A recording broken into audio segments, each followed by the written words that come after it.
नमस्कार, 22 जुलाई 22 खबर के इस खास कार्यक्रम में आपका स्वागत है। मैं आपके साथ ममता तिवारी। शुरुआत जींद से करते हैं। जींद के उचाना में जेजेपी कार्यालय में डिप्टी सीएम ने जनता दरबार लगाया। इस दौरान डिप्टी सीएम दुष्यंत चौटाला ने जन समस्याएं सुनी। वहीं दुष्यंत चौटाला ने मौके पर समस्याओं का समाधान किया। देखिए रिपोर्ट। हरियाणा के उप मुख्यमंत्री दुष्यंत चौटाला ने कहा कि ट्रांसपोर्ट कॉर्पोरेशन ऑफ इंडिया का चालक प्रशिक्षण संस्थान स्थापित करने के संबंध में सरकार को प्रस्ताव पास हो चुका है। यह चालक प्रशिक्षण संस्थान उचाना में स्थापित किया जाएगा। इसके लिए उचाना की उन ग्राम पंचायत से प्रस्ताव मांगे गए हैं जहाँ पर 30 एकड़ भूमि की उपलब्धता है। भूमि उपलब्धता होते ही करीब 40 करोड़ की लागत से उपज संस्थान का निर्माण करवाया जाएगा। इस संस्थान में यातायात संबंधित आधारभूत तकनीकी जानकारियों के साथ साथ युवाओं को वाहन चालक का प्रशिक्षण भी दिलवाया जाएगा। इस इलाके में युवाओं को कौशल विकास करने का रोजगार प्राप्त होगा। जिनसे इंडिया न्यूज के लिए रोहतास बोला की रिपोर्ट।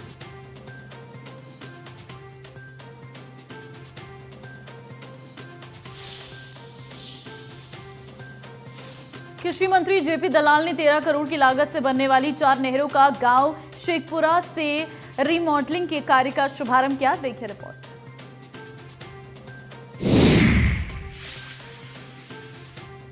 कृषि एवं पशुपालन मंत्री ने शेरपुरा गांव में करीब 13 करोड़ रुपए की लागत से 4 नहरों की रीमॉडलिंग के लिए शिलान्यास किया और किसानों को आश्वासन किया कि मुख्यमंत्री मनोहर लाल किसानों के लिए पर्याप्त मात्रा में सिंचाई के लिए पानी देने के लिए वचनबद्ध है।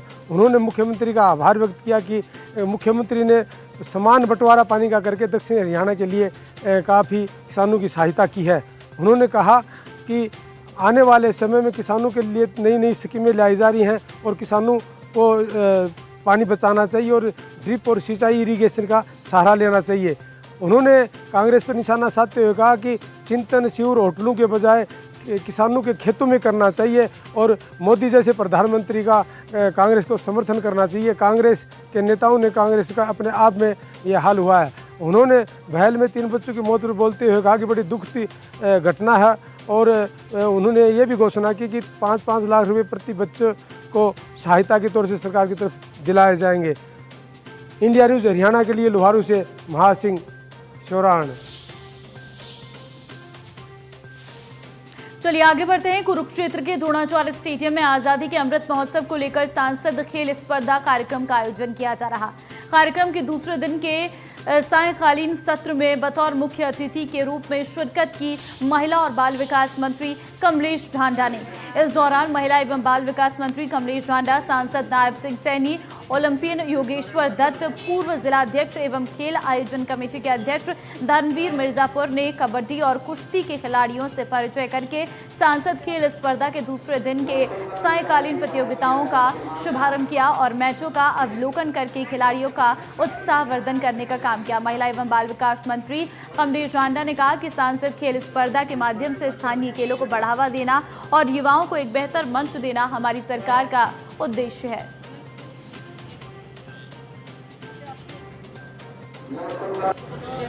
सांसद खेल स्पर्धा का जो ये कार्यक्रम है उसमें हमारे माननीय सांसद आदरणीय नायब सिंह सैनी जी द्वारा जो ये खेल स्पर्धा आयोजन किया गया, मैं उसकी बहुत बहुत बधाई और शुभकामनाएं देती हूँ। और ये सांसद खेल स्पर्धा सारा हरियाणा में चला हुआ है, तो मैं तो ये कहूँगी सबसे पहले हमारे माननीय सांसद जी ने इसकी शुरुआत की है। और कल माननीय मुख्यमंत्री मनोहर लाल जी जो मैराथन की हरी झंडी दिखाकर हमारे खिलाड़ियों को, बेटे और बेटियों को रवाना किया, ये एक बहुत ही इसका अच्छा जो कार्यक्रम था। और ये कल 15 तारीख से लेकर 18 तारीख तक ये कार्यक्रम चलेगा। वहीं करनाल में सिख समुदाय के साथ छस्त बिरादरी के लोगों ने रोष प्रदर्शन किया। पहले सिख समुदाय के साथ सभी लोग गुरुद्वारा श्री डेरा कार सेवा में इकट्ठा सर्वसम्मति से निर्णय लिया गया कि प्रदर्शन शांतिपूर्ण ढंग से किया जाएगा। देखिए रिपोर्ट। कोहण गांव में निर्माणाधीन रेलवे ब्रिज का काम बीते करीब 1 वर्ष से बंद पड़ा हुआ है। ऐसे में यहां के ग्रामीणों की दिक्कतें अब लगातार बढ़ रही हैं। ग्रामीणों को अपनी जान जोखिम में डालकर रेलवे ट्रैक पार करना पड़ता है। इस खतरे को देखते हुए अब ग्रामीणों ने पुल निर्माण की मांग को लेकर अनिश्चितकालीन धरना शुरू कर दिया है।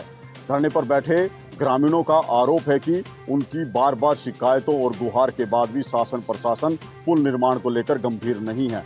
ऐसे में उन्होंने चेतावनी जारी की है कि जब तक रेलवे पुल का निर्माण शुरू नहीं होता उनका ये धरना प्रदर्शन जारी रहेगा।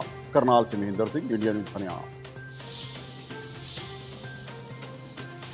टबुआ सब्जी मंडी में मां बेटे के साथ हुई मारपीट के मामले में मार्केट कमेटी की तरफ से बड़ा संज्ञान लिया गया है। देखिए रिपोर्ट।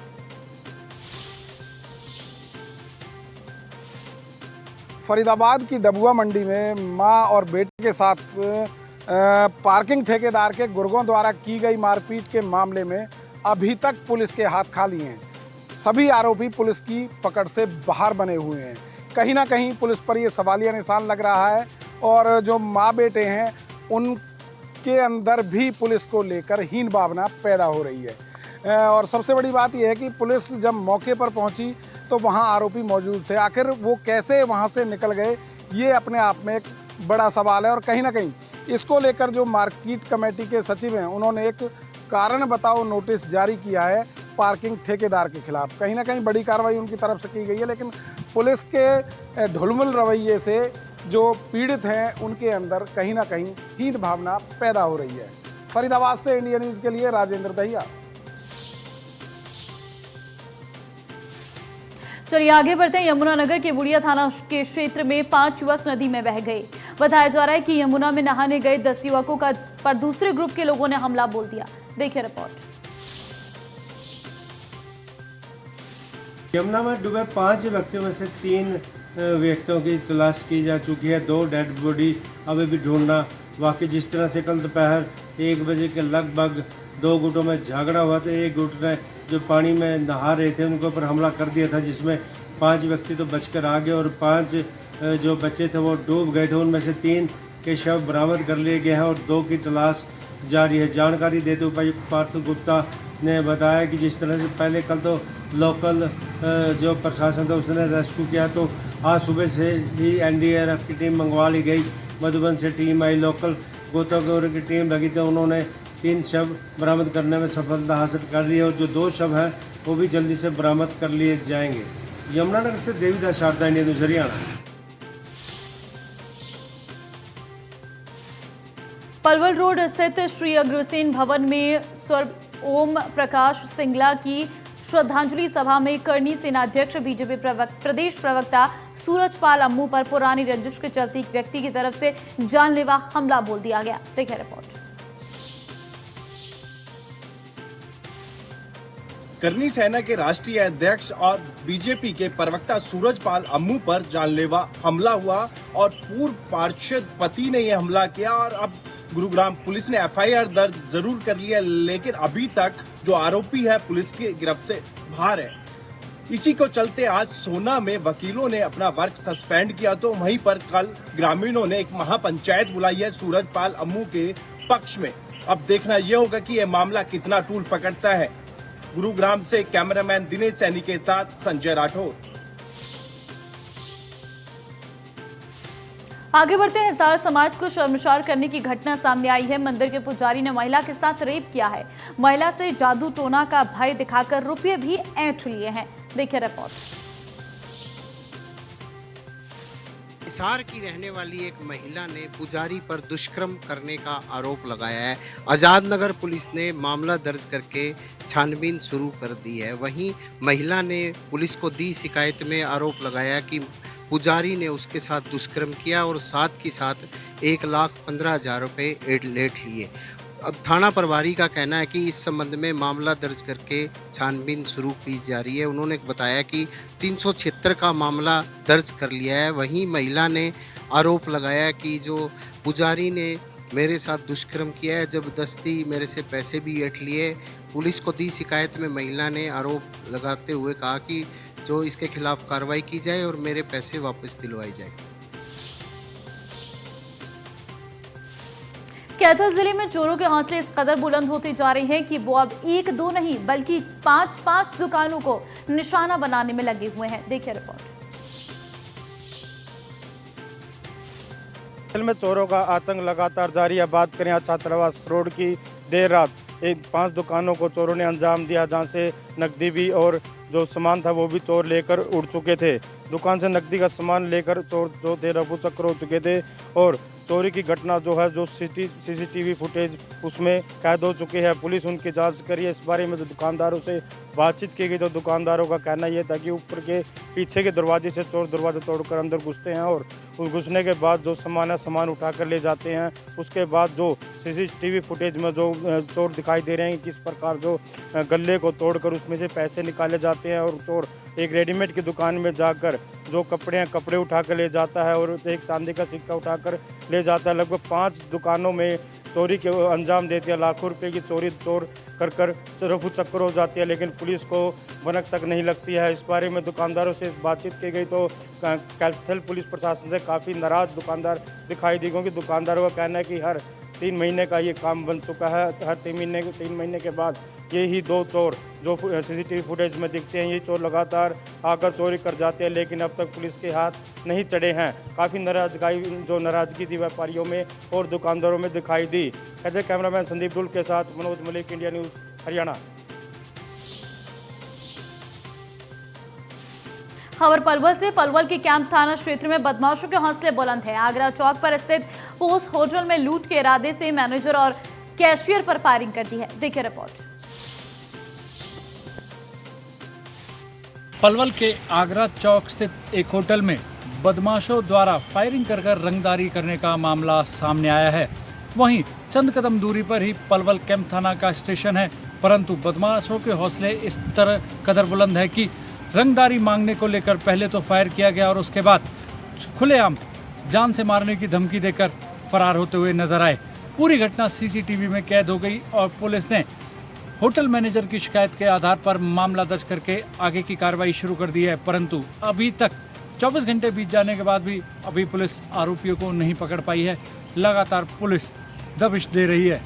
कहीं ना कहीं पलवल में जो कानून व्यवस्था है लचर होती नजर आ रही है और पुलिस के जो स्टेशन है वहाँ से 2 कदम की दूरी पर ही वह होटल है और सबसे ज़्यादा व्यस्तम वहाँ पर भीड़ भाड़ रहती है, जिसके बावजूद भी इस तरह की घटना खुलेआम सामने आ रही हैं। बदमाश भी हौसले बुलंद कर फायरिंग करते हुए पैसे मांगते हैं और रंगदारी का मामला निकलकर सामने आ रहा है।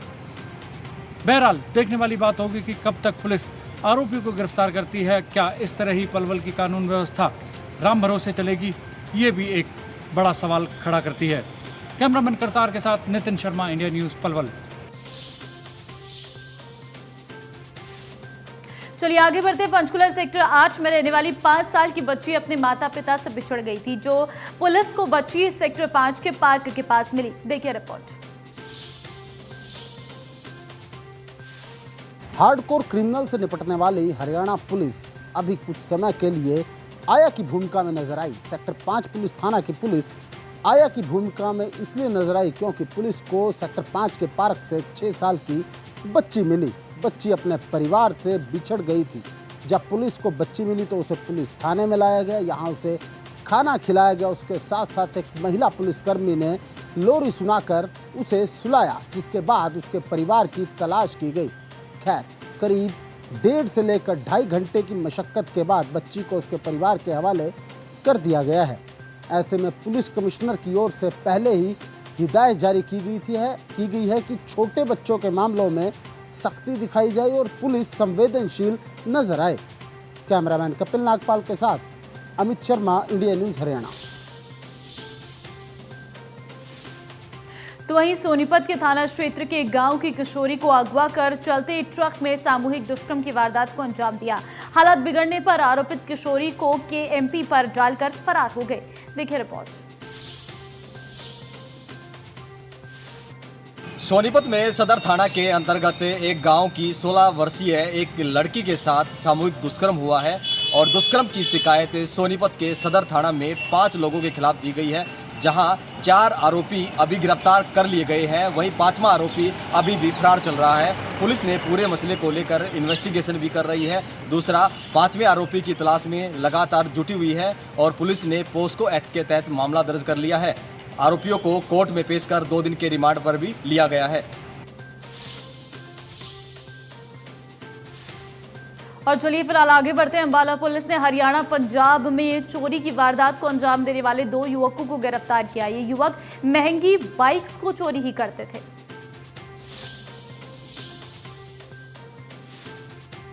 अंबाला पुलिस के एंटी व्हीकल थेफ्ट सेल ने अंतर्राज्यीय बाइक चोर गिरोह का पर्दाफाश किया है। पुलिस ने इनसे 22 चोरी की बाइक्स भी रिकवर की है। ये लोग महंगी बाइकों को चोरी करते थे और हरियाणा पंजाब के इलाकों में बेच देते थे। इस गिरोह के और भी लोग शामिल हैं जिन्हें पकड़ने के लिए पुलिस कोशिशें कर रही हैं। पकड़े गए दोनों युवक अंबाला के रहने वाले हैं और हरियाणा पंजाब में महंगी बाइकों को ही चोरी किया करते थे। जिन बाइकों को मास्टर की लग जाता था उन्हें ये चंद मिनटों में उड़ा दिया करते थे। फिलहाल पुलिस को उम्मीद है कि इनसे और भी चोरी की वारदातें सुलझ सकती हैं। ये लोग अंबाला के रहने वाले हैं और इनमें से एक युवक आर्किटेक्ट का कोर्स कर रहा था और दूसरा युवक फैक्ट्री में काम करता था। अमन कपूर, इंडियन न्यूज़ हरियाणा, अंबाला। सिरसा में सुबह से ही अचानक मौसम में बदलाव देखने को मिला है। आज सुबह से ही आसमान में बादल छाए हुए हैं। ठंडी हवाओं के बीच सिरसा के लोगों को आज राहत मिली है। देखिए रिपोर्ट। सिरसा में आज सुबह से ही एकदम से मौसम में करवट देखने को मिली। सुबह से ही आसमान पर बादल छाए रहे, जिससे थोड़ी देर के लिए लोगों को राहत मिलती हुई महसूस हुई। हालांकि उम्मीद जताई जा रही थी कि आज सुबह से ही दिन भर बारिश होती रहेगी, लेकिन ऐसा संभव नहीं हो सका। लेकिन ठंडी हवाओं के चलते लोगों को एक बार राहत महसूस हुई, क्योंकि पिछले कई दिनों से टेम्परेचर काफ़ी ज़्यादा था, जिससे आम लोगों को काफ़ी गर्मी से जूझना पड़ रहा था। आपको बता दें कि पिछले 10-15 दिनों से सिरसा का तापमान 45 डिग्री से भी ज़्यादा था, जिससे आम लोगों को गर्मी से झुलसना पड़ा। लेकिन आज दिन भर ठंडी हवाओं के चलते चलते लोगों को एक बार राहत महसूस हुई, लेकिन बारिश की उम्मीद अभी भी बरकरार है। लेकिन अभी फिलहाल बारिश नहीं हुई है, लेकिन अभी भी लोगों की उम्मीद जरूर बरकरार है कि आज बारिश हो सकती है, जिससे आने वाले टाइम में उनको जरूर राहत मिल सकती है। हालांकि आज टेम्परेचर में भी कुछ कमी देखने को मिली, लेकिन फिलहाल बारिश की उम्मीदें अभी भी लोगों की बरकरार है। सिरसा से विजय कुमार, इंडिया न्यूज़ हरियाणा। 22 जुलाई 22 खबरों में फिलहाल आज के लिए बस इतना ही। बाकी अन्य खबरों के लिए आप देखते रहिए इंडिया न्यूज़ हरियाणा। नमस्कार।